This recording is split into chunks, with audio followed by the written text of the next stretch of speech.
உத்தமன் பேர் பாடி ஓங்கி உலகளந்த உத்தமன் பேர் பாடி நாங்கள் நம் பாவைக்கு சாற்றி நீராடினால் நாங்கள் நம் பாவைக்கு சாற்றி நீராடினால் தேங்கின்றி நாடெல்லாம் திங்கள் மும்மாறி பெய்து தேங்கின்றி நாடெல்லாம் திங்கள் மும்மாறி பெய்து ஓங்கு பெரும் சென்னால் ஊடு கயலுகள ஓங்கு பெரும் சென்னால் ஊடு கயலுகள பொங்குவளை போதில் பொறிவண்டு கண்படுப்ப தேங்காது பூக்கிறந்து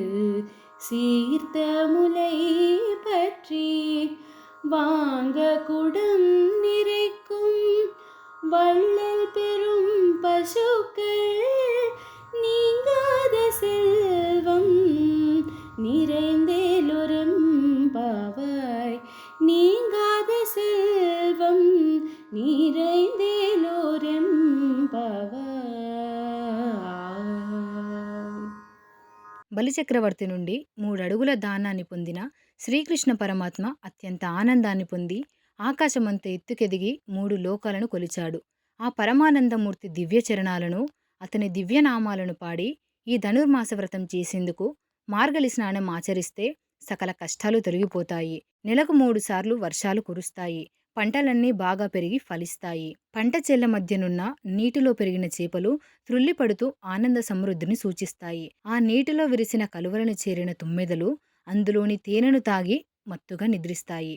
ఇవన్నీ సమృద్ధికి సంకేతాలే. ఇక పాలు గోవుల పొదుగులను తాకగానే కుండలు నిండినట్లు పాలధారలు కురుస్తాయి. ఇలా తరగని ఐశ్వర్యంతో లోకమంతా నిండిపోతుంది. కనుక వ్రతం చేద్దాం రమ్మని సకులందరిని పిలుస్తోంది గోద. ஓங்கி உலகளந்த உத்தமன் பேர் பாடி ஓங்கி உலகளந்த உத்தமன் பேர் பாடி நாங்கள் நம் பாவைக்கு சாற்றி நீராடினால் நாங்கள் நம் பாவைக்கு சாற்றி நீராடினால் தேங்கின்றி நாடெல்லாம் திங்கள் மும்மாறி பெய்து தேங்கின்றி நாடெல்லாம் திங்கள் மும்மாறி பெய்து ஓங்கு பெரும் சென்னால் ஊடு கயலுகள ஓங்கு பெரும் சென்னால் ஊடு கயலுகள பொங்குவளை போதில் பொறிவண்டு கண்படுப்ப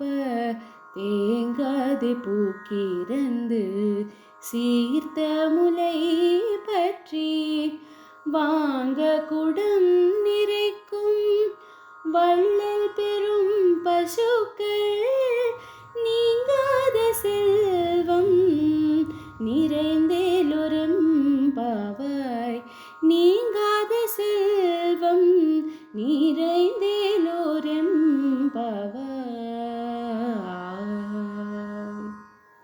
బలిచక్రవర్తి నుండి 3 అడుగుల దానాన్ని పొందిన శ్రీకృష్ణ పరమాత్మ అత్యంత ఆనందాన్ని పొంది ఆకాశమంత ఎత్తుకెదిగి 3 లోకాలను కొలిచాడు. ఆ పరమానందమూర్తి దివ్య చరణాలను, అతని దివ్యనామాలను పాడి ఈ ధనుర్మాస వ్రతం చేసేందుకు మార్గలి స్నానం ఆచరిస్తే సకల కష్టాలు తొలగిపోతాయి. నెలకు 3 సార్లు వర్షాలు కురుస్తాయి. పంటలన్నీ బాగా పెరిగి ఫలిస్తాయి. పంట చెల్ల మధ్యనున్న నీటిలో పెరిగిన చేపలు త్రుళ్ళిపడుతూ ఆనంద సమృద్ధిని సూచిస్తాయి. ఆ నీటిలో విరిసిన కలువలను చేరిన తుమ్మెదలు అందులోని తేనెను తాగి మత్తుగా నిద్రిస్తాయి. ఇవన్నీ సమృద్ధికి సంకేతాలే. ఇక పాలు గోవుల పొదుగులను తాకగానే కుండలు నిండినట్లు పాలధారలు కురుస్తాయి. ఇలా తరగని ఐశ్వర్యంతో లోకమంతా నిండిపోతుంది. కనుక వ్రతం చేద్దాం రమ్మని సకులందరిని పిలుస్తోంది గోద.